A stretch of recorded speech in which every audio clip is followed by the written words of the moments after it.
I am Laura, 29 years old, and my husband is Richard, 30 years old.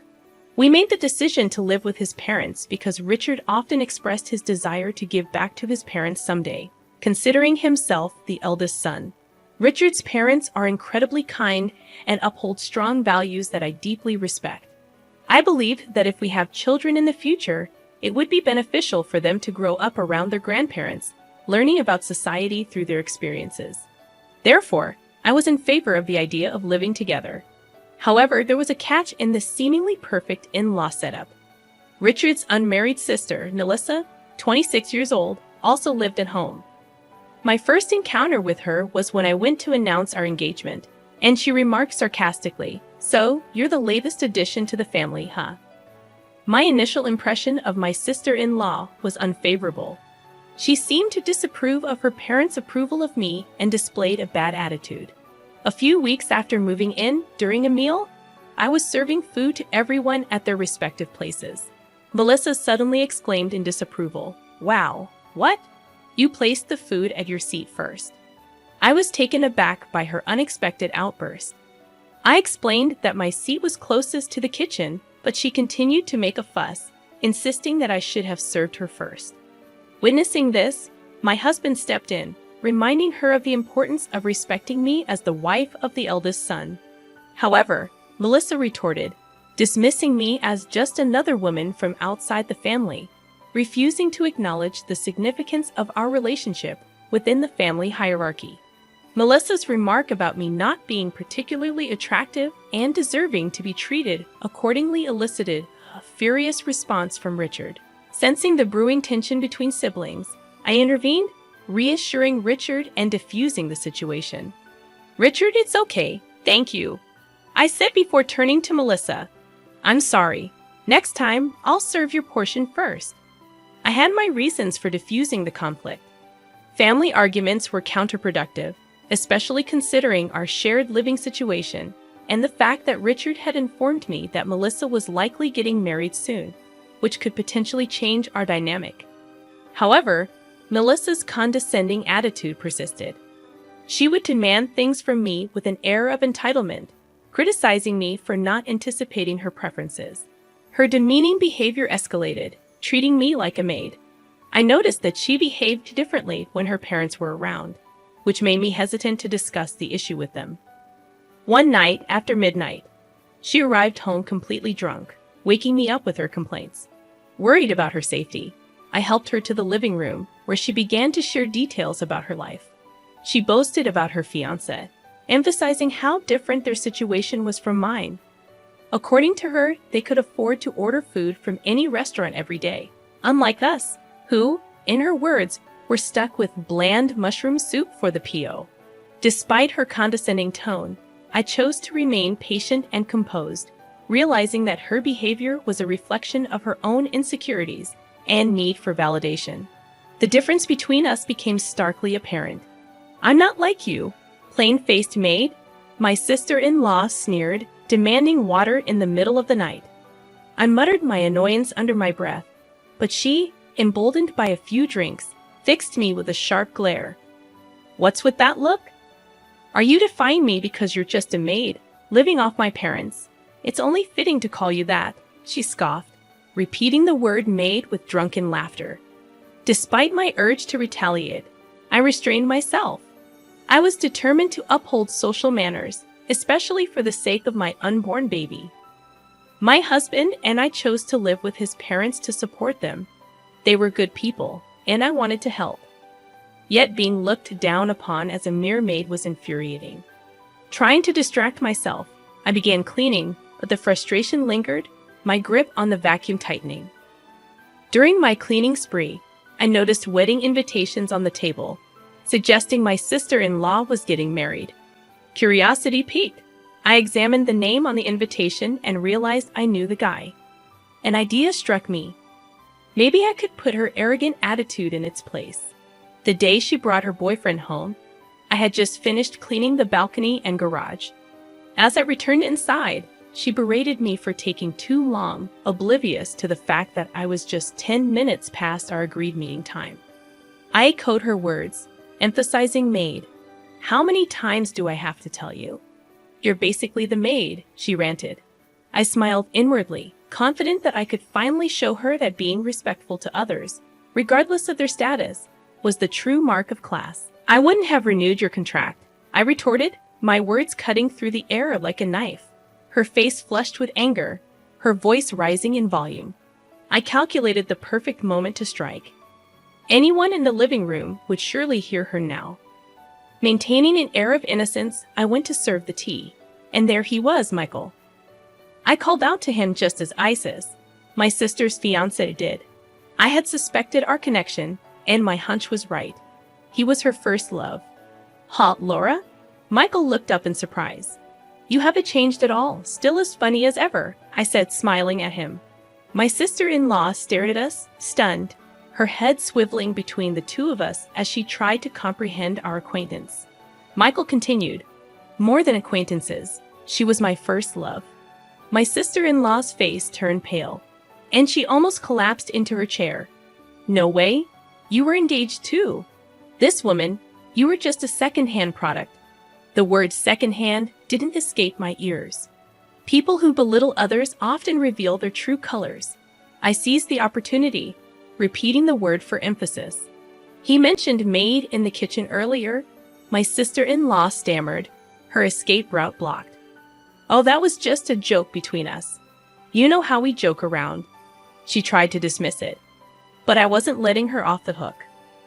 "Complaining about the table service order and calling me plain Jane, are those jokes too? Because if they are, they're in bad taste," I challenged, refusing to back down. Michael chimed in, objecting to being called second-hand like a thrift store item. The irony of her insults finally struck her, and her discomfort was evident. This was my chance to strike back at the sister-in-law who had made my life miserable. It felt like a miraculous opportunity, a gift from the heavens. Slowly, I approached her, applying gentle pressure.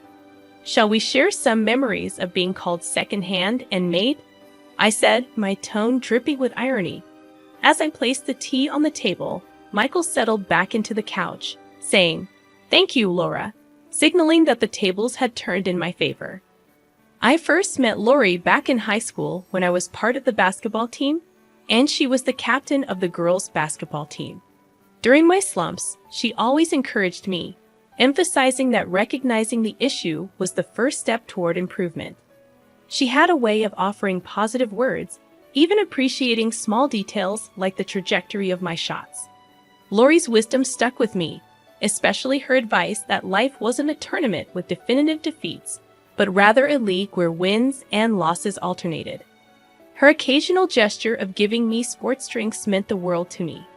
I must admit, I harbored a small crush on her and even asked her out, but Laura was incredibly popular. His expression remained stoic as he continued. After I asked her out one summer and got rejected, Lori remained considerate. She still treated me the same and even continued giving me drinks. My first love was a mix of bitterness and sweetness. He looked directly at my sister-in-law, accusing Laura of being called maid and me secondhand. Suddenly, I saw my opportunity. "I now understand the kind of person you are," he said, his voice firm. "I can't see us continuing this relationship." My sister-in-law turned ghostly pale and began sobbing, revealing her desperate circumstances. "I'm in a tight spot now. I even quit my job." He looked puzzled but remained stern. "You quit?" he asked. Before she could respond, I jumped in. "I didn't ask her to quit," he said. This unexpected revelation provided my chance. "Didn't she talk about how you wanted to be together forever? How? With your earnings, she could live a lavish lifestyle, ordering takeout every day." I exposed her deception. My sister-in-law's eyes widened in shock. "You didn't have to say all that to Michael," she stammered, attempting to justify herself. I chuckled, confident in my revelation. Of course, I had to say it. After all, I know Michael. It's like watching everything unfold in a reality TV show, except I heard everything in person. Michael buried his face in his hands, clearly overwhelmed by the situation. "I never told you to quit your job. I mean, I didn't say to continue either, he responded, leaving her to confront her own choices and deceptions. Michael shrugged, voicing his concerns. Did you decide to marry me because of my university and my job? Normally, you wouldn't think of marrying someone who calls you secondhand.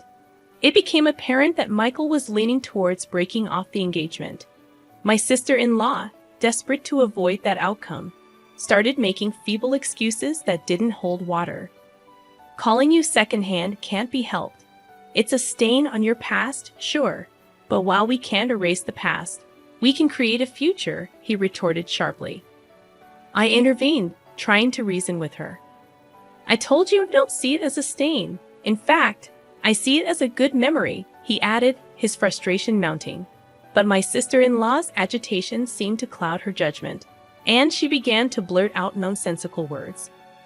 How are you going to take responsibility for me quitting my job? Are you going to pay me damages and support me with that money? If that's the case, we might as well get married. Come on, marry me right now. Right this instant, she yelled, grabbing Michael by the collar. Michael started to speak, his voice trembling. I never asked you to quit.